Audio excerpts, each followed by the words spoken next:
Assalamualaikum warahmatullahi wabarakatuh. Waalaikumsalam warahmatullahi wabarakatuh. Bapak Uthman Sayyaf. Masya Allah, terima kasih banyak sudah hadir di podcast Tujuan Mulia. Sama-sama Bang Ahnaf. Osman, ini kita banyak mau diskusi nih, insya Allah, tentang pendidikan. Ada hal yang menarik sebenarnya. Ketika saya baca Bapak Uthman Sayyaf, sarjana teknik. Tapi Masya Allah, begitu peduli dengan pendidikan, sampai sekarang jadi salah satu ketua yayasan yang bergerak di bidang atau lembaga pendidikan di Al-Uswah. Gimana nih ceritanya dari teknik? Kalau lulusan UGM ya? Iya, di teknik fisika UGM. Teknik fisika UGM. Setelah itu bukan di jurusan atau linear itu, tapi fokus pada pendidikan. Masya Allah. Gimana ceritanya nih? Ya, jadi memang dari kecil dulu memang suka dengan materi-materi berbasis sains atau fisika. Dan dulu memang punya latar belakang OSN. Nah, itu yang mendorong saya akhirnya mengambil jurusan yang berbasis teknik. Teknik itu kan pada dasarnya fisika. Kalau kata guru saya dulu, semua teknik itu basisnya fisika. Tapi kalau memang pengen teknik yang benar-benar fisika, ya teknik fisika. Fisikanya double. Wow. Nah, dari situ terus dapat banyak pengalaman, termasuk tidak hanya kegiatan belajar saja, tapi organisasi dan lain sebagainya, yang itu membuat kita punya gudang pengalaman yang cukup insya Allah untuk mengelola organisasi. Oh, berarti selama di UGM ya? Selama di UGM aktif di organisasi? Iya, alhamdulillah. Dulu sempat jadi ketua UKM Panahan UGM dan sekaligus pendirinya. Diresmikan bersama Pak Rektor dulu. Pak Rektor masih Pak Panut. Ditmawa dulu. Oh gitu. Bahkan pendirinya ya? Iya, pendirinya. Bukan cuma ikut di organisasi, tapi pendiri organisasi Panahan ya? Iya, pendiri organisasi Panahan di UGM. UKM Panahan. Oh, jadi modal organisasi di kuliah itu menjadikan salah satu modal untuk berkhidmah atau berkecimpung di dunia pendidikan gitu ya? Iya. Terus gimana nih? Ada perubahan dari yang awalnya teknik terus ke pendidikan, gimana ceritanya? Ya sebenarnya ada linearitas dari semua latar belakang pendidikan.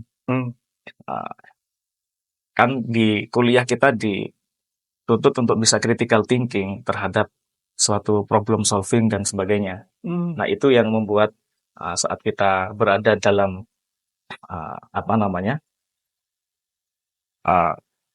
dunia pendidikan itu tidak terlalu berat untuk kemudian menjalani, karena modal utama untuk critical thinking dan problem solving itu sudah kita dapatkan waktu kita masih kuliah dulu. Oh, jadi mau di bidang apapun dasarnya sudah ada ya? Betul. Sudah diajarkan gitu ya? Masya Allah. Terus gimana nih datang ke Pamekasan, situasi kondisinya sangat berbeda jauh dengan apa yang di Jogja, gimana? Ya, perbedaannya kan tidak terlalu signifikan ya, karena Pamekasan ini termasuk salah satu kota yang maju. Kalau menurut BPS itu, tahun 2023 itu IPM atau Indeks Pembangunan Manusia Pamekasan itu sudah termasuk yang tinggi. Angkanya di 70, sekian persen, 70, sekian gitu ya. Bukan persen, tapi ke indeks soalnya. Dan ini termasuk indeks tertinggi se-Madura dibanding kabupaten lain di Madura. Nah, kalau kabupaten lain itu masih masuknya sedang, 68, 69, sedangkan Pamekasan sudah cukup tinggi. Dan rata-rata di Jawa Timur itu kan 73 IPM-nya. Dan kita termasuk rata-rata kota maju sebenarnya, kalau mau kita sadari di Pamekasan. Oh, Masya Allah. 73 ya? 73 rata-rata. Rata-rata 73, Pamekasan 70. Faktor apa saja, Pak Usman, yang bisa menyebabkan atau mengakibatkan hal-hal itu jadi naik gitu? Berarti kan dari tahun sebelumnya naik ya? Tahun 2023? Iya, tahun 2023 naik. Awalnya kita sedang 69, berapa. Terus tahun 2023 kita naik menjadi 70, sekian gitu ya. Yang awalnya sedang masuk ke tinggi. Ya banyak berbagai faktor, khususnya di pendidikan ini yang akan kita kupas ini, pendidikan, karena lama pendidikan di Pamekasan itu bisa sampai 13 tahun. Oh gitu ya? Cukup lama. Maksudnya lama harapan pendidikan? Ke depannya? Enggak, di indeks tersebut kan ada harapan lama orang menempuh pendidikan. Oh, oke. Nah, itu sampai 13 tahun. Oh, bukan hanya 9 tahun atau 12 tahun. Betul, Ada lebihnya ya. ada lebihnya. Dan itu lebih daripada kabupaten lain. Saya enggak melihat data itu, tapi 13 tahun ini harapan lama pendidikan yang cukup panjang bagi kita ya, karena pasti ada lebihnya itu berarti orang itu masuk ke perguruan tinggi kan. Oke. Ya, ya, ya. Dan luar biasanya Bang, kalau kita lihat di Indonesia itu kan masih cukup rendah ya persentase anak SMA, lulusan SMA yang masuk ke perguruan tinggi itu masih sekitar 30-an%. Dibanding Singapura itu sudah 90%. Wow. Jadi lulusan SMA Singapura yang masuk ke perguruan tinggi itu sudah 90%. Oke. Makanya Singapura bisa maju, sedangkan kita masih 30-an%. Nah, ini yang menjadi PR besar bagi kita semua di Indonesia untuk mendorong anak-anak SMA ini bisa masuk ke perguruan tinggi. Oke, oke. Tentunya ada hambatan-hambatan yang membuat itu. Betul. Seperti contohnya kayak mungkin materi ya Ya, dan lain-lain. biaya dan sebagainya. Tapi di berbagai zaman dan berbagai tempat tetap ada hambatan. Tantangannya berbeda. Tantangannya tetap ada. Cuma menariknya gini, jadi ketika peluang atau harapan pendidikannya 13 tahun, berarti ada harapan di SDM gitu ya. Betul. Ya, sumber daya manusianya bisa upgrading gitu ya. Iya. Dibanding tahun-tahun sebelumnya. Nah, ini saya suka bahas SDM karena memang di Yayasan Aluswa, saya memang concern sekali dengan proses membentuk SDM yang unggul. Karena ceritanya gini, dulu waktu Perang Dunia Kedua itu kan terjadi konflik antara blok barat dan blok timur, kalau lebih gitu ya. Dan blok barat ini yang dikuasai oleh Amerika, itu tidak mau kemudian blok timur terlalu menguasai ideologi di semua tempat. Nah, maka Amerika ini gimana caranya menguasai di daerah Asia Timur, salah satunya di Jepang. Makanya Jepang kemudian dipaksa, dalam tanda kutip ya, dipaksa untuk bergabung dengan sekutu, ya dengan cara dikalahkan dulu. Dipaksa menyerah kan. Nah, setelah menyerah, resmi menyerah tanggal 15 Agustus itu, Jepang kemudian dibantu oleh Amerika untuk membangun kembali negerinya. Dan sebagai sponsor, tentu Amerika memberikan juga transfer teknologi atau teknologi itu. Makanya Jepang sekarang dikenal dengan negara yang bisa memproduksi banyak teknologi. Dan itu nggak cuma Jepang, Korea Selatan, termasuk Taiwan. Jadi 3 negara di Asia Timur yang dulu ini memang disupport dalam tanda kutip ya oleh Amerika. Ini yang kemudian tumbuh. Dan ini yang kita kenal di buku-buku sejarah kan, ketika Jepang dibom, setelah dibom apa yang dilakukan? Menyelamatkan guru-guru kan? Ya, nah, itu ya salah satu bentuk supportnya. Jadi pendidikan memang sangat diperhatikan oleh negara Amerika saat itu, karena dengan adanya penyelamatan pendidikan, itu teknologi akan ada transfer teknologi istilahnya di situ. Teknologi akan tumbuh berkembang juga dengan seiringnya pendidikan itu tumbuh juga. Nah, lalu seiring berjalannya waktu, Cina kemudian mulai juga mengikuti arus itu, dan sekarang juga dikenal dengan negara-negara yang kuat, termasuk Cina, Korea Selatan, Taiwan, dan Jepang di Asia Timur. Nah, hubungannya dengan SDM, tantangan kita sekarang ini pada pola pikir pengelolaan lembaga pendidikan, yaitu kalau dulu kita membangun lembaga pendidikan itu, kita tentukan dulu tujuannya apa, lalu setelah tentukan tujuannya, buat kurikulumnya untuk mencapai tujuan tersebut, bangun infrastrukturnya gitu ya, yang memadai, fasilitas dan sebagainya. Baru tahap ketiga adalah rekrut guru. Ya kan? Ya. Siapa nih guru yang bisa memenuhi kualifikasi dalam yang kita mau, yang bisa melaksanakan kurikulum ini. Nah, sekarang kita perlu mengubah itu. Jadi yang pertama kita tentukan dulu tujuannya. Nah, yang kedua itu kita switch, yaitu kita rekrut dulu gurunya, bangun kualitas SDM-nya. Kalau kualitas SDM-nya ini sudah bagus, nanti mau pakai kurikulum apapun di sini, mau infrastrukturnya sebagus dan seburuk apapun, insya Allah ini bisa survive. Kan ini yang terjadi di zaman dulu sebenarnya. Di zaman dulu sebenarnya terjadi ini. Oke. Jadi pendidikan-pendidikan yang berkualitas itu tidak hanya mengedepankan infrastruktur dan kurikulum, tapi selamatkan dulu gurunya. Sama seperti yang di Amerika tadi, yang di Jepang, yang di Jepang. Selamatkan dulu gurunya, cari guru-guru yang berkualitas. Kalau belum ada, ya dibina, di training, dikasih motivasi dan lain sebagainya, supaya ketika guru berkualitas ini sudah bisa survive terhadap cara mengajarnya, ini dengan metode apapun, mau pakai metode barat dan metode timur, ABC dan sebagainya, pakai kurikulum apapun, berbagai menteri yang beda-beda, ini bisa survive guru ini. Oke. Karena sudah bagus kualitasnya. Nah, maka tugas kita sekarang gimana caranya kita pembinaan guru itu sejak awal. Pembinaan guru sejak awal. Jadi, kalau biasanya di lembaga-lembaga itu kan setelah rekrut, ya mungkin ada training berapa hari atau berapa pekan gitu, setelah itu dilepas itu ya. Nah, kalau di Al-Uswah sekarang enggak gitu. Kita ubah skemanya. Skemanya kita menggunakan istilahnya EDP. Ini ada program baru di Al-Uswah, dan ini baru kita jalankan saat saya menjabat gitu ya. EDP ini Educator Development Program. Mirip dengan mungkin kalau kita tahu CPNS gitu ya. CPNS itu kan orang daftar dulu untuk menjadi CPNS, lalu dari CPNS tidak langsung jadi PNS kan. Ada proses dulu, digodok dulu, di training dulu, mungkin bisa sebulan atau lebih Seperti gitu ya. magang mungkin ya. Seperti magang, betul. Percobaan gitu. Nah, baru setelah itu mungkin semuanya lolos, atau mungkin ada yang dievaluasi, tidak diangkat jadi PNS karena evaluasi tertentu, dan setelah itu ditempatkan di posisi di mana sesuai dengan kapasitasnya selama dia magang.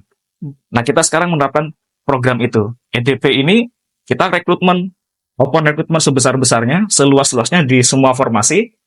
Kita membuka lowongan kepada siapapun yang mau bergabung dengan kita di semua formasi, tidak hanya formasi guru, bahkan kepala sekolah, bahkan manajer-manajer seperti manajer SDM, manajer humas dan sebagainya, kita open rekrutmen sebanyak-banyaknya. Lalu setelah itu yang lolos ini kita training, kita magangkan. Oke. Kita tingkatkan dulu kualitasnya. Kalau misalkan orang-orang ini bisa kemudian mengikuti dengan ritme yang kita inginkan, nah itu nanti yang kita loloskan dalam tanda kutip untuk bergabung dengan Al-Uswah. Karena sejak awal dari hulunya istilahnya kita sudah menggembleng ini orang. Dari awal memang kita sudah concern terhadap peningkatan kualitas SDM, jadi sejak hulu kita pengen menggembleng guru ini harus jadi dulu sejak awal. Jangan rekrut guru apa adanya terus dibiarkan, kapan jadinya nanti lah. Tahun depan atau tahun depannya lagi, tergantung pembinaan sekolah. Iya, kalau sekolahnya membina. Kalau kepala sekolah tidak membina, kan sudah juga. Iya. Jadi pas jadi guru apa adanya juga kan. Betul. Nah, jadi digemblengnya sejak awal dulu. Dan kemungkinan downgrade ya.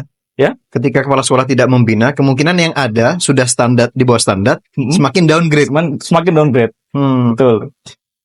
Tapi menarik Pak Usman. Kita diskusi masalah SDM menarik nih.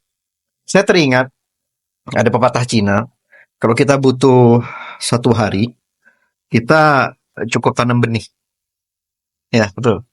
Kalau kita butuh sekian bulan atau tahunan gitu, kita tanam pohon gitu ya, untuk kita bernaung di bawahnya.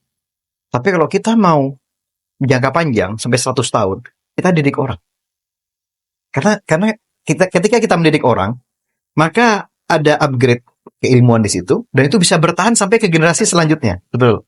Tapi masalahnya sekarang, kalau bicara dari hulu tadi, ketika guru harus digembleng dari awal, ada istilahnya kayak ada ini ya, difilter guru ya. Tidak semua guru bisa masuk. Betul. Mendaftar silahkan, tapi belum tentu diterima gitu. Ketika diterima pun ada training. Betul. Tapi masalah di kita, ini pendidikan kita tidak menciptakan, tidak memproduksi orang-orang yang mampu critical thinking, yang mampu problem solving, yang mampu untuk membuat menjadi decision maker. Itu pendidikan kita. Sehingga ketika lahir orang-orang yang calon guru ini, kebanyakan mereka kurang percaya diri, kurang berani tampil, kurang mengajar dalam hal mengajar karena memang tidak disiapkan untuk seperti itu gitu. Kita lihat kalau di luar itu kan luar biasa mereka. Mereka pede, ada guru bisa mengambil sikap. Kebanyakan di kita ini secara umum masyarakat kita ini kebanyakan sebagai pelaksana kayak, sebagai eksekutor untuk merancang, mengonsep, untuk berani ambil sikap, ambil resiko ini agak takut nih. Di pendidikan kita ya dari SD, SMP, SMA gitu. Gimana menurut Pak Usman? Iya, sebenarnya kalau mau menelaah dari latar belakang pendidikan guru, saya tidak masuk ke sana karena saya tidak pernah kuliah di pendidikan guru. Tapi kalau kita mengambil benang merahnya dari apa yang kita dapatkan sejak kita TK, SD, SMP, SMA, ini mungkin yang perlu ada reformasi atau revolusi dalam pelajaran-pelajaran yang ada di sekolah. Karena persoalannya seperti ini. Ketika kita sudah lulus kuliah atau lulus SMA katakanlah, masuk ke dunia yang nyata, ke real life gitu ya. Itu kan tidak semua apa yang diajarkan di sekolah itu sesuai dengan relevan dengan kehidupan nyata sehari-hari. Betul. Dan kadang ada materi-materi yang harusnya kita pelajari tapi belum dipelajari di sekolah. Seperti tentang misalkan literasi keuangan dan lain sebagainya. Nah, sehingga perlu ada revolusi total terhadap pendidikan, paradigma kita mengajar. Apa yang harus kita ajarkan kepada anak-anak sejak di PAUD, sejak SD, SMP, SMA, dan perguruan tinggi. Sehingga bisa tadi yang Bang Anas bilang, critical thinking, decision maker, dan sebagainya itu sudah bisa terpenuhi sejak anak-anak itu di usia-usia pelajar. Tidak harus masuk kuliah dulu baru Anda bisa mendapatkan itu kan? Iya, betul. Betul. Tapi sejak usia pelajar Anda sudah bisa mendapatkan itu. Betul sekali. Sehingga nantinya cost kita sebagai lembaga pendidikan lebih minim daripada saat ini.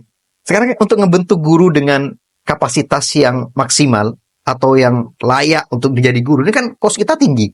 Ada penerimaan, ada nanti dites lagi, ada pelatihan. Sehingga kalau sudah itu diciptakan dari pendidikan, entah itu di SMP, SMA, yang mereka jadi guru, orang-orang sudah siap. Iya, betul. Bakat. Ya memang biaya untuk peningkatan kualitas SDM memang masih tinggi kalau sekarang ya. Dan memang itu anggaran yang kita putuskan untuk peningkatan kualitas SDM memang besar. Jadi kita tidak hanya sekedar membangun infrastruktur gedung ataupun kita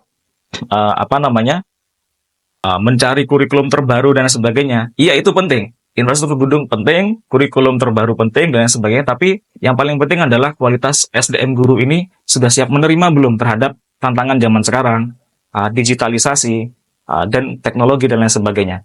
Kalau kita sudah mengadopsi kurikulum terbaru, terus kita sudah membangun banyak gedung yang sangat megah, tapi guru-gurunya masih belum siap, ya juga sama aja kan. Iya. Jadi semuanya tetap kita jalankan paralel, cuma ada yang diprioritaskan. Wah, menarik nih Mas.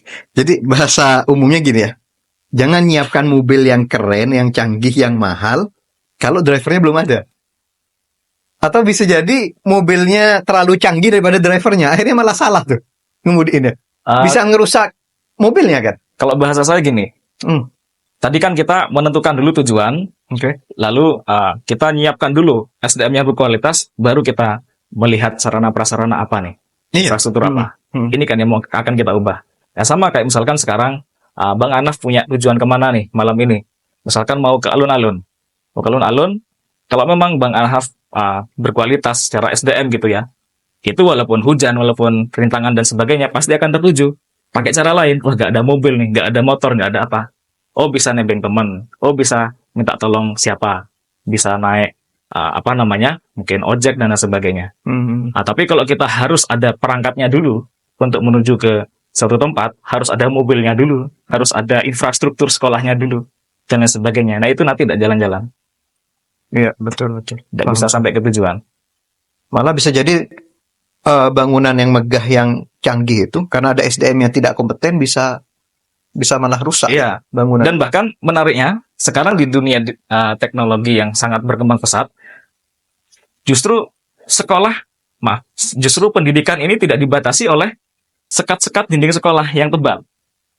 Oh ya? Iya, karena siswa-siswa sudah bisa mendapatkan pendidikan itu dari mana aja. Apa bedanya sekolah dengan dinding yang sangat tebal dengan sekolah yang dindingnya tipis atau bahkan nggak ada gedungnya gitu ya? Iya. Apa yang membedakan itu? Ya kualitas pelajarannya, kualitas cara guru mengajarnya, Pengajarnya. juga gimana, terus kurikulumnya gimana. Iya. Jadi kadang sekarang ini infrastruktur sudah tidak terlalu relevan, walaupun itu tetap penting. Oke. Saya tidak menyampaikan itu, tapi itu tetap penting gitu ya. Iya. Jadi nomor satu pengajar Pengajar, yang diprioritaskan. Meskipun Iya. yang lain juga kualitas paralel ya. SDM. Tetap paralel, semuanya paralel.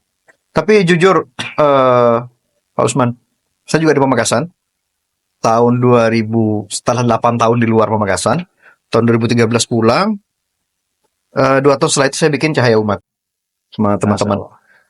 Cahaya Umat ini ya betul sesuatu yang baru, sehingga respon masyarakat pro kontra, meskipun baik gitu ya. Karena belum tentu niat yang baik diterima baik oleh orang. Nah, setelah itu saya sudah bikin SDM susah. Nyari SDM. Nyari yang kompeten, yang bisa membantu saya untuk mengkonsep dan lain-lain.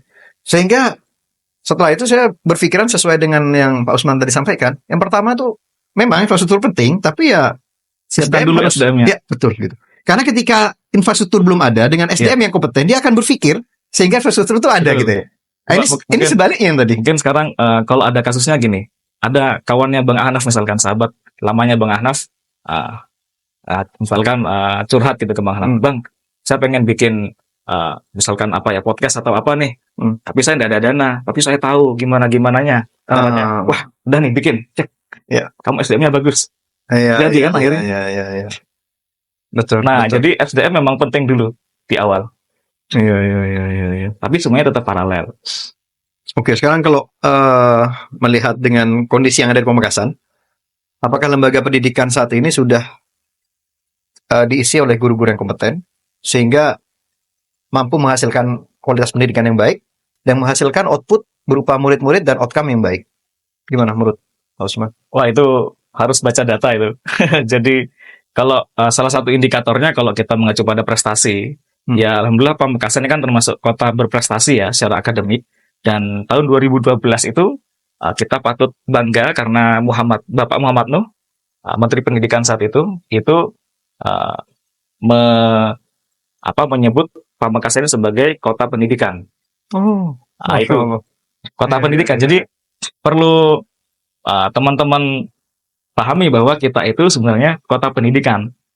Pamekasan? Iya, Pamekasan. Itu ada di internet banyak yang mengatakan seperti itu. Bapak Muhammad Nuh ya, Menteri Pendidikan saat itu 2012. Atau mungkin karena ada universitas. Wallahu alam. Banyak dibanding yang lain. Kita lebih bisa jadi. Nah, cuman dari pengalaman yang ada, kita memang sudah setahun lebih lah di Pamekasan dan di lembaga pendidikan kan. Dari yang ada gitu, sekitar kita, entah lembaga lain juga pasti mungkin sering sharing dengan yang lain. Apakah sudah sesuai dengan kompetensi yang layak untuk menjadi seorang guru, pengajar, sehingga bisa menghasilkan murid-murid yang siap berprestasi, siap berakhlak mulia, siap untuk berkhidmat untuk umat, bermanfaat untuk umat? Gimana? Nah, ini saya tidak bisa jawab ya. Jadi masih agak sulit pertanyaannya. Iya, jadi kayaknya mungkin belum ya. Saya pribadi, saya sudah 3 tahun nih kurang lebih. Saya juga melihat ada hal-hal yang standar saya tidak tinggi sebenarnya. Tapi ya memang nomor satu PR kita di SDM. Karena sesuai yang tadi Pak Usman sampaikan, setelah diterima ada beberapa hal yang harus dijalani. Ya. Itu kan kurang lebih itu indikator bahwa SDM kita belum terlalu siap atau belum dalam kondisi yang siap untuk dia menjadi guru, menjadi pengajar, sehingga perlu proses yang ada sekian proses gitu. Beda sama makanan yang sudah siap proses, tanpa proses kita bisa langsung makan kan. Betul. Tapi ada makanan yang sekian kali proses dan hasilnya tidak baik untuk tubuh tuh. Iya. Ya itu contohnya itu. Nah, saya mau cerita waktu di EDP angkatan pertama di Aluswa tahun 2024 ini, itu salah satu materi yang pengen saya tekankan di peserta EDP yang magang itu adalah cara dia menganalisis data. Jadi data analyze. Gimana kemampuan mereka menganalisis data. Ini nggak hanya guru, jadi semua formasi dari tingkat bawah sampai tingkat atas dari tingkat karyawan sampai tingkat manajer itu harus bisa baca data. Oke. Ini saya kasih data nih, saya kasih data, terus masing-masing harus bisa menginterpretasikan dari data ini apa yang bisa kamu uh, bayangkan atau bisa kamu presentasikan ulang. Nah dari situ aja kelihatan, oh orang ini memang tidak terbiasa baca data. Oh orang ini sudah bagus dalam baca data, tapi mungkin cara mengolahnya perlu diperbaiki dan sebagainya. Nah dari situ bisa kita lihat kualitas SDM dari segi data analysis-nya ya, belum dari segi yang lain, critical thinking dan sebagainya. Jadi pada EDP itu kita lebih banyak role play. Pada studi kasus, kita kasih kasus ini gimana cara kamu ngatasi. Kita kasih kasus ini cara kamu ngatasi gimana. Itu semua terus-menerus seperti itu. Setiap hari selama EDP itu berlangsung. Ya mirip dengan CPNS mungkin digemblengnya di situ. Oh iya. Nah, jujur aja. Ini dari hasil tes tadi itu lebih banyak yang mampu. Iya. Atau lebih banyak yang tidak mampu? Kalau itu saya bisa jawab. Ini lebih banyak yang tidak mampu. Iya. Ini lebih banyak yang tidak mampu karena persentasenya kira-kira? Ya yang mampu paling kurang dari 5 ya. Kurang dari 5 yang memang kita dari sekian puluh orang kita harapkan. Dari total pendaftar 150. Yang pendaftar 150? Yang masuk hanya 5? Yang masuk hanya 5. Wow. Yang masuk sampai tahap akhir maksudnya. Iya. Sampai tahap akhir terus kita berarti itu pertanda literasinya rendah. Walau alam ya. Nah, literasi seperti itu. Jadi literasi ini bukan hanya membaca. Orang banyak salah paham. Literasi itu bukan hanya saja membaca. Tingkat literasi kita rendah. PISA kita nomor 60 sekian dari 80 negara. Literasi kita rendah. Literasi ini bukan hanya membaca, tapi membaca, memahami, dapat mengulang, dapat tadi mempresentasikan. Itu literasi. Banyak orang dari kita hanya baca, tidak paham apa yang dia baca. Sampai harus mengulang sekian kali. Kemudian faham, tidak paham. Harus difahami dengan orang. Dengan audio atau dengan visual. Setelah itu baru dia bisa menyimpulkan. Setelah menyimpulkan, dia berargumen dengan logika, tidak bisa. Itu kondisi kita saat ini. Dan itu berbanding lurus dengan yang kami lakukan di lembaga kami. Pada waktu SMP kami buka, yang daftar ada 230 sekian calon guru. Pak Usmanto yang masuk dan nilainya memenuhi. Nilainya itu pun tidak memenuhi ya, tidak terlalu tinggi lah. Itu hanya 10-11 orang. Dari 230 sekian. Jadi berbanding lurus. Ini kurang lebih lah ada 2 lembaga. Ya alhamdulillah sudah berkecimpung dari tahun 2000-an bahkan sebelumnya. Dengan tolak ukur seperti itu. Begitu juga kita punya klinik. Cahaya Umat punya klinik Zaitun. Kita mengadakan penerimaan pada waktu itu. Perawat yang daftar 80-an. Di Pamekasan. Iya, insyaallah. Setelah itu yang masuk dan betul dengan nilai, itu pun nilainya standar banget. Gitu. Itu hanya 6-7 orang. Dites. Jadi perawat tuh dites. Dia secara tulisan bisa ada, dia bisa jawab, tapi di praktek, tidak bisa. Bahkan sampai detik ini, kita memiliki beberapa perawat di Pamekasan, saya tidak menyebut rumah sakitnya atau kliniknya, yang tidak bisa nginfus. Masyaallah. Terjadi di Pamekasan. Jadi bicara SDM memang sangat menarik, tantangannya besar, terutama di lembaga pendidikan. Kemudian saya melihat juga ada di Aluswa ada kelas atau program inklusif. Betul. Ini Pak Usman yang menurut saya value yang luar biasa di Pamekasan. Di mana tidak semua lembaga perhatian dengan hal ini, tapi semenjak tahun 2014 kalau tidak salah, yang saya tahu, Aluswa sudah dapat sertifikat itu. Iya. Program sekolah inklusif. Bisa cerita tentang sekolah inklusif? Ya, sejak awal didirikan Aluswa memang kita Bu Nurul saat itu pendirinya memang sudah berorientasi terhadap sekolah inklusi. Jadi cita-cita Bu Nurul itu dari awal pendidikan itu untuk semuanya. Pendidikan memang untuk semuanya. Jadi tidak terbatas hanya kepada orang yang mampu secara kognitif atau memang IQ-nya tinggi dan lain sebagainya. Tapi ini untuk semua. Semua orang berhak mendapatkan pendidikan. Nah, sehingga dalam perjalanannya kita terus mencari referensi-referensi untuk menjadi sekolah yang bisa menerima semua latar belakang. Baru istilah inklusi tadi itu kan baru-baru aja sebenarnya. Iya, betul. Baru-baru aja. Karena mungkin ada kurikulum merdeka atau kurikulum apa, itu baru kemudian dimunculkan dalam khalayak. Ini ada sekolah inklusi. Dan memang sekarang semua sekolah itu mengarah kepada sekolah inklusi gitu. Ya. Alhamdulillahnya kami sudah memulai sejak awal. Sejak awal berdiri 2002 kita sudah memulai untuk Oh. menjadi sekolah inklusi. Jadi sebelum 2014 sudah ada ya? Sudah ada. Oh. Sudah ada inklusi itu walaupun saat itu belum dikenal diksi inklusi Inklusi. gitu ya. Tapi karena ada kebijakan Menteri Pendidikan mungkin kurikulum Merdeka atau kurikulum K13 terus ada kosakata inklusi dan sebagainya ini dimunculkan. Kenapa kok berani, Mas? Al-Uswah nerima anak dengan Iya. ABK. Ya sekali lagi merujuk kepada cita-citanya Bu Nurul sebagai foundernya Al-Uswah. Dengan konsekuensinya sudah disiapkan sarananya, prasarananya, SDM-nya. Nah ini menarik. Jadi saya baru-baru ini itu sedang riset tentang apa sebenarnya makna leadership. Apa sebenarnya makna leadership? Karena orang memahami leadership secara umum ya, itu kan tentang kepemimpinan ini. Memimpin organisasi, harus jadi ketua dulu baru kelihatan leadership-nya. Kalau jadi anggota ya belum terlalu kelihatan gitu ya. Itu kan yang kita pahami selama ini. Tapi leadership itu banyak kosakata ternyata. Di balik leadership itu banyak kosakata.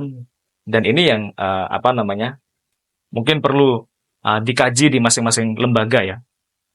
Nanti bisa diterapkan juga di kurikulumnya. Nah, salah satu kosakata leadership itu yang baru saya teliti ini adalah leadership adalah orang yang datang dari masa depan, tinggal di zaman sekarang, lalu memberitahu orang sekitar bahwa masa depan akan terjadi seperti ini, dan orang tersebut memberitahu langkah-langkahnya untuk mempersiapkan menghadapi tantangan di zaman mendatang. Ya mirip Doraemon. Doraemon itu kan dari abad 21, lalu hidup di zamannya Nobita hidup ini, lalu ngasih tahu kalau di abad 21 itu ada ini, dikeluarkanlah alat-alatnya. Ini loh alat dari abad 21, kalau kamu lagi ngadepin apa, ini alatnya, dan sebagainya. Nah ini juga ada korelasinya. Jadi Bang Anas tahu pendiri Netflix, aplikasi Netflix itu kan pendiri Netflix itu tahun 97 kalau nggak salah ya, tahun 97 itu punya cita-cita, atau punya keinginan gitu ya. Ada bioskop di setiap kamarnya orang. Coba kita hidup di zaman tahun 97. Apakah itu ide yang termasuk gila? Sangat gila. Gimana caranya? Setiap rumah ada bioskop. Yang kita bayangkan mah bioskop itu besar banget ya. Betul. Besar banget bioskop. Gimana caranya taruh di tiap kamar? Di dinding mana gitu ya? Apalagi kamarnya tidak semua kamar itu besar. Ada kamar yang sempit juga. Nah, tapi cita-cita itu tetap dikuatkan oleh pendiri Netflix. Jadi awalnya Netflix itu yang realistis aja dulu, yaitu mendirikan toko DVD, persewaan DVD. Jadi awalnya Netflix itu mendirikan persewaan DVD. Toko biasa, pinggir jalan, nyediain itu, persewaan DVD. Tapi cita-citanya nggak berubah. Cita-citanya adalah gimana caranya saya pengen ada bioskop di setiap rumah di seluruh dunia. Tujuannya itu ya? Tujuannya itu. Makanya tujuannya kaku. Tetap kaku tujuannya. Caranya yang mengikuti. Nah ternyata pada tahun 2007 ada transformasi digital. Ada iPhone lagi terbentuk gitu ya, launching dan sebagainya. Termasuk di 2007 ini Netflix mengeluarkan program video online streaming. Jadi bisa streaming video. Belum ada aplikasi tapi streaming lah. Nah, seiring berjalannya waktu, ya entah gimana caranya si owner ini kemudian menggembleng mungkin ya timnya, tim IT dan sebagainya, research-nya dikuatkan dan seterusnya. Akhirnya jadilah Netflix sekarang. Dan terjadi bioskop di masing-masing kamar. Walaupun kamarnya sempit. Nah, itu makna leadership yang baru saya tahu. Wah, ternyata leadership itu orang yang datang dari zaman mendatang. Dari masa mendatang. Lalu tinggalnya sekarang. Terus ngasih tahu ke orang sekarang, saya itu pengen kayak gini. Gimana caranya? Ya gini caranya. Nah, saya melihat Bu Nurul itu termasuk yang kayak gitu. Jadi sebelum dimunculkan istilah inklusi, istilah ABK dan sebagainya, Bu Nurul sudah punya cita-cita, saya pengen pendidikan dirasakan oleh semua orang. Termasuk yang ABK. Iya, pokoknya semua orang. Gimana caranya? Gini caranya. Dan ternyata sering berjalannya waktu, ada kebijakan kurikulum Merdeka, yang mana itu persis dengan kurikulum yang kita terapkan di sekolah di Aluswa. Udah lama kita menerapkan itu. Walaupun bukan kurikulum merdeka diksinya, Iya.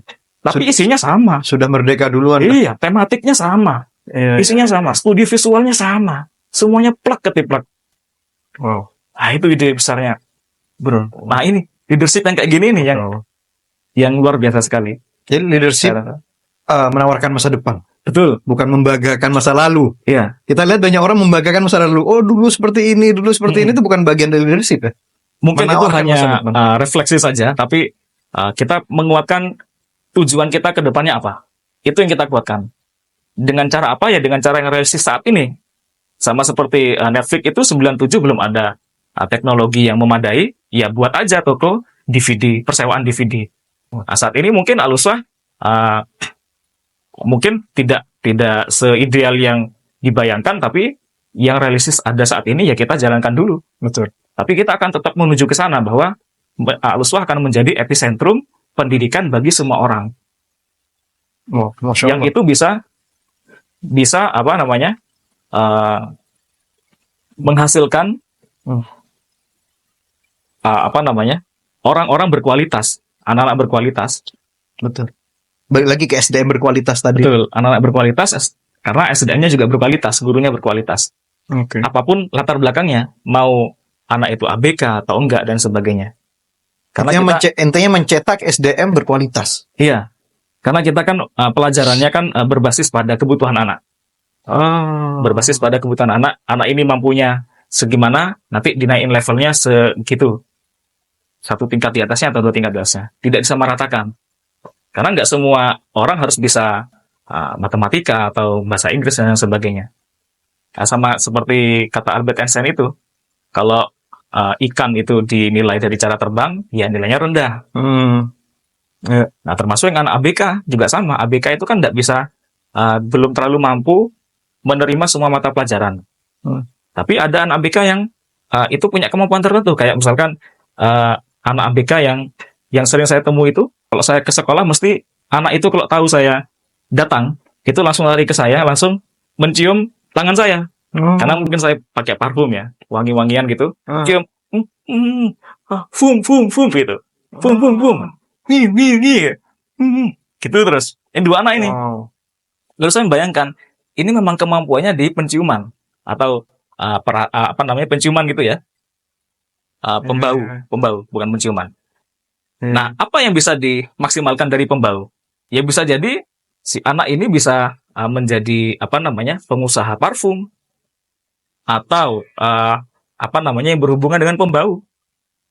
Bisa jadi kan? Tidak harus menjadi seorang banker kan? Betul. Tidak harus menjadi seorang presiden juga. Betul. Tapi maksimalkan dengan potensi anak itu. Iya. Itu sejalan dengan yang komunitas yang kami buat, Pamekasan Berbakat. Iya. Betul. Saya lihat juga itu, Pamekasan Berbakat. Malah menurut saya terang-terangan di situ, Pak Usman. Saya bilang pendidikan kita kritis, ada masalah besar gitu. Pendidikan kita sedang bermasalah. Bayangkan, satu kelas ada 20-30 anak dengan background berbeda, dengan kemampuan minat bakat berbeda, tapi disamakan harus bisa seperti tadi. Ikan dipaksa untuk terbang. Ketika ikan tidak bisa terbang, dibilang bodoh atau dibilang tidak mampu. Ini pendidikan kita sedang bermasalah gitu. Akhirnya kita bikin Pamekasan Berbakat. Kita membantu orang tua untuk anaknya tes minat bakat. Alhamdulillah ketahuan minat bakatnya apa. Dan banyak orang tua yang merasa berterima kasih kan sudah dibantu untuk mengenali anaknya. Iya. Oh ternyata anak saya seperti ini. Berarti memfasilitasi anak untuk seperti ini itu menunjang minat bakat dia gitu. Itu banyak banget. Dan itu kayaknya memang di pendidikan saat ini tidak dilihat gitu. Semua harus itu. Dan saya juga menarik. Saya baca buku sejarah pendidikan. Kelas atau sekolah pertama dibuat di Indonesia itu abad 16. Zaman VOC. Untuk mencetak para buruh yang dibutuhkan VOC. Nah, konsep itu, paradigma itu belum berubah sampai saat ini. Bahkan tahun 2017 atau 18, terang-terangan presiden kita itu mengatakan di depan publik bahwa industri-industri ini harus ikut dalam mengkonsep kurikulum sehingga bisa menghasilkan orang-orang yang siap bekerja. Bukan siap untuk entrepreneur, siap bekerja. Nah, kita harus tahu kalau siap bekerja berarti siap diperintah, mengikuti sesuai anjuran, sesuai arahan, tidak ada critical thinking, tidak ada problem solving, ya pokoknya kerja sesuai arahan. Just as operator, not a Ya. creator. Ya, betul. Sedangkan kita butuh kreator sekarang. Hmm. Saya yakin Pak Usman juga saat ini dalam kondisi membina, membimbing, mendidik sebuah lembaga, perlu teman-teman untuk sharing, untuk bisa bantu kita. Kesulitan. Saya aja kesulitan.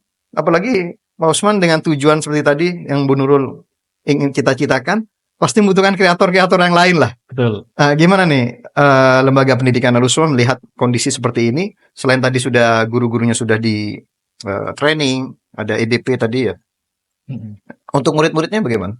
Di SD kelas 5, 6 atau SMP mungkin ada hal-hal yang menunjang soft skill gitu. Kalau salah satu capaian di SD itu kan yang bisa kita banggakan adalah mampu menulis karya tulis ilmiah. Itu sudah kita ajarkan sejak SD, tidak dari kelas 6 tapi dari kelas-kelas sebelumnya. Cara literasi, kita menggunakan metode fonik kan di literasi itu, metode yang biasa digunakan di luar negeri, dan itu sudah kita push sejak awal bahwa nanti kalau sudah kelas 6 kamu harus bisa ngerjain karya tulis ilmiah. Wow. Ya mirip dengan skripsi, cuma levelnya lebih rendah gitu ya daripada skripsi, dan itu ada guru pembimbingnya atau dosen pembimbing kalau di skripsi, dan ada ujiannya. Oh, sudah berjalan atau sudah lama berjalan. Oh. Dan itu yang menjadi salah satu kekuatan Al-Uswah. Jadi saat anak-anak ini lulus, orang tua merasa bangga anaknya pernah persentase karya tulis ilmiah mirip dengan orang tuanya dulu saat skripsi di kuliah. Wow, Masya Allah. Dan itu luar biasa. Itu karya yang perlu diapresiasi. Anak sekecil itu ya, bisa nulis tulisan. Wow. Bisa mengerti apa yang ditulis juga, bisa merepresentasikan ulang. Itu dan sudah itu sendirian, tidak berkelompok, sendirian, masing-masing individu. Semua harus nulis. Judulnya? Ya bebas, nanti kan ada guru pembimbingnya. Oke. Berarti masing-masing punya karya? Iya, masing-masing punya karya. Wow, Masya Allah. Itu sudah diberitahu sebelum kelas 6 ya? Sebelum kelas 6 sudah diberitahu, sudah disosialisasikan dan sebagainya. Seakan-akan jadi syarat kelulusan atau? Iya, syarat kelulusan. Di samping ada syarat kelulusan tahfidz Quran juga ya. Jadi ada 2 syarat kelulusannya. Ada literasinya ini kemampuan karya tulis ilmiah, yang kedua ini tahfidz Quran, minimal 1 juz di sana. Di kelas 6 SD. Wow, Masya Allah. Kemudian ini, Mas Man, saya juga dulu wali murid. Masya Allah. Al-Uswah. Sampai saat ini anak saya masih ingat sama salah satu guru di sana, Bu Irma itu. Masya Allah. Bahkan setelah sudah tidak di Al-Uswah, Bu Irma kunjungan juga ke rumah. Masya Allah. Jadi bondingnya luar biasa. Iya. Dan subhanallah dari tahun lalu ya, ketika kita mulai peduli pendidikan, Al-Uswah ini kayak menjadi trade center. Ini apa nih pesan-pesan? Karena menurut saya gini, Pak Usman, jujur tidak ada satupun lembaga di Pamekasan, bahkan di Indonesia yang mampu menampung seluruh masyarakat. Tidak ada. Contoh sekarang Al-Irsad sekali terima SD hanya 75 karena terbatas sarananya. Iya. Al-Munawarah mungkin satu kali 200, 300 atau berapa gitu. Tidak mungkin bisa menampung 500. Nah, menurut kami, saya dan teman-teman, pendidikan nih bagaimana menciptakan lingkungan yang aman, baik, kondusif, dan teredukasi dengan baik. Saya pengen ketika anak saya bermain dengan anak Al-Uswah, saya merasa tenang. Karena saya yakin di Al-Uswah dididik dengan pendidikan agama yang baik, akhlak, dan lain-lain. Begitu juga ketika anak saya bermain dengan anak-anak di anak Al-Irsad atau di mana? Nurul Hikmah atau di Al-Munawarah, saya juga tenang. Nah, sekarang bagaimana membuat lingkungan kita atau minimal di sekolah kita menjadi salah satu tempat yang aman, nyaman untuk murid dan wali murid. Gimana cara kita ngedidik anak-anak itu? Iya, kembali kepada cara pandang wali murid dan sekolah untuk mengintegrasikan antara pendidikan di sekolah dan di rumah. Karena ini menjadi syarat penting dan syarat utama menurut saya. Kalau misalkan sekolah sudah bagus-bagus mendidik anak, tapi di rumahnya tidak sejalan, tidak terintegrasi, akhirnya muncullah dua persepsi bagi anak tersebut, apalagi anak ini belum paham banget kata gurunya harus kayak gini, tapi kok kata mama kayak gini. Iya. Dan itu banyak kejadian di mungkin di berbagai sekolah ya. Jadi ketika anak di rumah itu diem, tapi ketika di sekolah, Sekolah. Wah, wah jadi luar biasa, Iya. ya kan? Pemain utama aja. Ya karena ngelihat orang tuanya pendiam di sekolah, di rumah. Ngelihat orang tuanya kan pendiam di rumah, jadi mengikuti, ekosistemnya mengikuti, Oke. ya kan? Tapi ketika di kelas, karena teman-temannya pada rame, ini bisa muncul nih. Muncul keramaian juga bisa muncul. Nah, nyampe rumah, diem lagi. Karena orang tuanya juga sama-sama diem. Mungkin karena sibuk dan sebagainya. Jadi, perlu ada integrasi antara pendidikan di rumah dan di sekolah. Dan ini harus sama-sama mau berubah. Sama kayak tadi, everybody wants to change, but nobody wants to be changed. Setiap orang itu mau kok berubah. Mau perubahan tuh mau. Tapi setiap orang itu tidak mau diubah. Tidak mau diubah dalam tanda kutip. Kalau misalkan kita ibaratkan ada kebijakan ini ya, kebijakan pemerintah mau bangun PLTN, pembangkit listrik tenaga nuklir gitu ya. Dalam rangka menghemat energi, dalam rangka untuk transformasi ke energi terbarukan dan sebagainya. Apakah masyarakat setuju? Wah, setuju. Mau pasti. Tapi ketika ditetapkan PLTN-nya ada di Pamekasan. Langsung demo. Pamekasan demo. Ya itu tadi, kurang lebih seperti itu. Apakah setiap orang yang menonton video ini mungkin setuju? Saya rasa setuju. Tapi ketika itu diterapkan pada dirinya sendiri atau pada ruang yang lebih kecil, lingkupnya yang lebih kecil, belum tentu semua orang mau melakukan itu. Ya, jadi tidak siap menerima konsekuensinya ya. Betul. Atau mungkin karena alasan tadi itu ada MOU ya dengan orang tua. Salah satunya itu. Jadi kita ada kesepakatan atau nota kesepakatan dari awal ketika orang tua itu menitipkan anak mereka kepada lembaga kami, itu harus ada nota kesepakatan bahwa nanti batasan-batasnya apa, terus ada pendidikan yang terintegrasi dengan pendidikan di rumah, harus kooperatif juga, dan ada forum di mana orang tua itu juga belajar, dan itu salah satunya forum SOT, Sekolah Orang Tua. Yang ini juga alhamdulillah di prakarsa saya juga dari Aluswah gitu ya, Sekolah Orang Tua. Kita mengundang pembicara-pembicara ternama skala nasional ataupun provinsi gitu untuk memotivasi kita sebagai orang tua, memberikan wawasan baru. Termasuk Bu Eli Risman kemarin. Betul, kemarin Bu Eli Risman yang kita undang. Itu acara rutin ya? Acara SOT rutin tadi ya. itu. Setiap berapa bulan sekali itu mesti ada SOT. Di samping itu ada juga forum POMG, dan itu rutin. Kalau forum POMG rutin setiap 1 bulan sekali. Pertemuan orang tua, murid, dan guru. Oke. Kira-kira untuk kembali tadi cerita yang tadi itu Mas, Pak Usman. Jadi anak saya pun tuh sama salah satu guru tuh masih ingat gitu. Itu gimana cara mencetak guru-guru yang bondingnya luar biasa sama anaknya? Gimana tuh? Karena menurut saya itu ya semoga bermanfaat gitu, bisa menginspirasi banyak orang. Jadi banyak guru hanya merasa saya sebagai profesi saya guru, saya mengajar selesai saya pulang gitu. Tapi saya lihat enggak, di sana tidak seperti itu. Betul-betul membangun emosional antara diri guru dengan murid gitu. Itu value yang mungkin tidak disampaikan Pak Usman, saya sampaikan dari. Iya. Bisa jadi wallahu alam juga ya, tapi bisa jadi ini efek dari kekeluargaan yang kita bangun di organisasi ini. Jadi salah satu hal yang berkesan kalau Abang Anas tanyakan gitu, atau orang-orang tanyakan apa yang berkesan selama bekerja di Aluswah, ya karena kekeluargaannya sangat kuat. Kekuatan ikatan antar guru dengan sesama guru atau dengan karyawan lain itu sangat kuat di sana. Dan ini yang mungkin membuat itu berefek kepada anak-anak. Ketika mendidik anak-anak, itu dianggapnya sudah anak sendiri. Gimana caranya anak ini benar-benar diopeni untuk menjadi orang yang berkualitas. Nah, sehingga anak pun juga menerima itu sebagai ini ibu saya sendiri atau pengganti ibu kalau di sekolah. Kurang lebih begitu.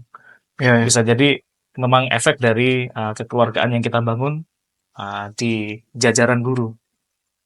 Karena memang dari konsep leadership itu, ketika kita pingin staff atau karyawan atau pegawai kita maksimal, mereka harus bahagia dulu. Betul. Dan internal itu yang membuat mereka bahagia, sehingga energi bahagia tadi bisa sampai ke murid ya, Tersalurkan, iya. tersalurkan ke murid. Iya. Luar biasa, Masya Allah. Tak terasa Pak Usman hampir 1 jam ini. Masya Allah. Saya ingin tanya satu hal lagi. Podcast kita tujuan mulia. Pak Usman masih muda. Masya Allah bisa memimpin sebuah lembaga pendidikan.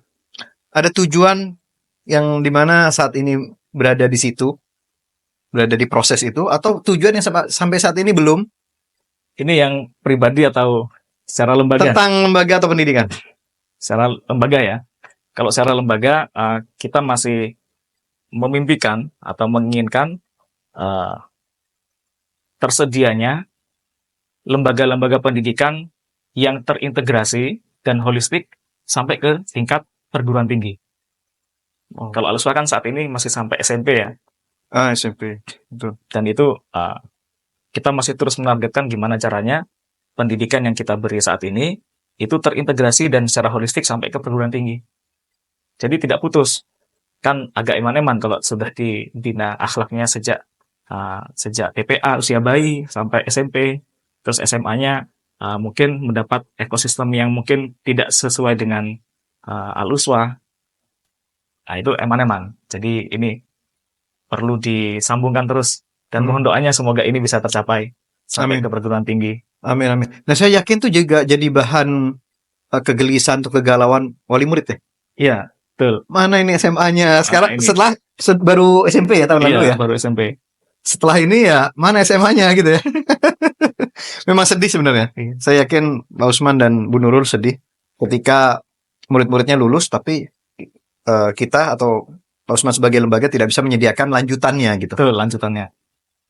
Oke, itu insya Allah tujuannya atau cita-cita Pak Usman dan juga cita-cita wali murid dan Bu Nurul dan yang lainnya gitu. Iya. Ada spesifik lagi tujuan? Atau mungkin secara pribadi melihat pendidikan di Pamekasan khususnya? Ya kurang lebih itu juga sama. Berarti berkesinambungan. Iya, berkesinambungan. Sampai perguruan pendidikan tinggi. yang berkesinambungan. Secara umum ada yang kurang di pendidikan kita? Ya, kalau bicara kekurangan pasti banyak ya. Pasti banyak dan Enggak, lebih spesifik ke lembaga Islam. Anggap gitu. Kita lembaga Islamnya. Ada enggak? Jadi lembaga Islam saat ini kebanyakan mereka, karena saya lihat Al-Uswah lebih pastinya modern gitu ya. Saya lihat lembaga yang modern, ada sesuatu yang tidak dimiliki lembaga lain gitu. Intinya saya lihat Al-Uswah tuh ya lembaga Islam modern gitu. Dimana sekarang ada masalah-masalah seperti salah satunya tadi banyak sesuatu ganjalan kita di SDM. Atau mungkin lulusan-lulusan yang ada di Pamekasan. Karena jujur Pak Usman, banyak dari teman saya pun yang tidak ada di Pamekasan. Mereka berkarir di luar Pamekasan gitu ya. Iya. Entah itu di Malang, Surabaya, Bandung, Jakarta gitu. Jadi dari lembaga Islamnya nih ada sesuatu yang wah kalau ada ini tuh bagus banget gitu. Secara umum. Mungkin karena kita sekarang masuk di zaman digital ya. Transformasi digital ini perlu diterapkan di berbagai lembaga Islam. Karena mau nggak mau ini menjadi alat yang handal di zaman saat ini. Kan digital itu bisa dua mata pisau kan. Bisa untuk kebaikan sama keburukan. Iya. Nah, kalau bukan gurunya yang ngajarin untuk kebaikan, anak ini pasti akan belajar yang lain mungkin bisa jadi kepada orang lain. Paham. Jadi sebelum anak itu belajar tentang keburukan kepada orang lain, ajarkan dulu kebaikan. Counter, sejak awal di counter. Betul. Kita ngisi dulu ya, sebelum kita ngisi dulu orang lain. Sebelum diisi orang lain. Itu betul, kurang kayaknya. Secara umum. Transformasi digital ini perlu. Dan ini menjadi salah satu konsen ke depan Al-Uswah. Di bidang kurikulum, saya sudah meminta manajer kurikulum untuk meriset tentang pembaharuan kurikulum di bidang transformasi digital. Sejak SD? Sejak PAUD. Kita kenalkan dulu sejak PAUD. Kan tergantung nanti gimana kebutuhannya ya. Iya. Saya yakin tuh lembaga kita masih sangat jauh tuh dari itu. Kalau bisa cepat digarap. Nah, Masya Allah. Sebelum ke siswa, kita garap dulu di gurunya juga. Jadi selain siswa yang kita pembaharuan kurikulum, kita juga garap di guru. Jadi guru sudah harus terbiasa dengan digitalisasi program atau digitalisasi kinerja gitu ya. Hmm, Supaya nggak ada yang gaptek guru-guru ini. betul, betul, betul. Diajak bicara tentang WA mungkin semuanya sudah tahu ya. Kalau ChatGPT mungkin hanya sebagian guru yang tahu, tidak semua Iya, guru iya, tahu, dan iya, iya. seterusnya. Oh, oke. Terima kasih banyak, Pak Usman, Sama-sama, Bang Araf. sudah Terima kasih menyempatkan sudah hadir. diundang di podcast ini. Insya Allah kita diskusi lagi suatu saat. Siap, insya Allah. Makasih, semoga Allah permudah, Allah beri Amin, amin, kesehatan, amin. juga Ibu Bu Nurul, Amin, amin. Allah sehatkan terus, Amin. Allah beri kemudahan untuk Amin. terus berkhidmah di pendidikan di Amin, Pamekasan. Terima kasih. Wassalamualaikum warahmatullahi wabarakatuh. Waalaikumsalam warahmatullahi wabarakatuh.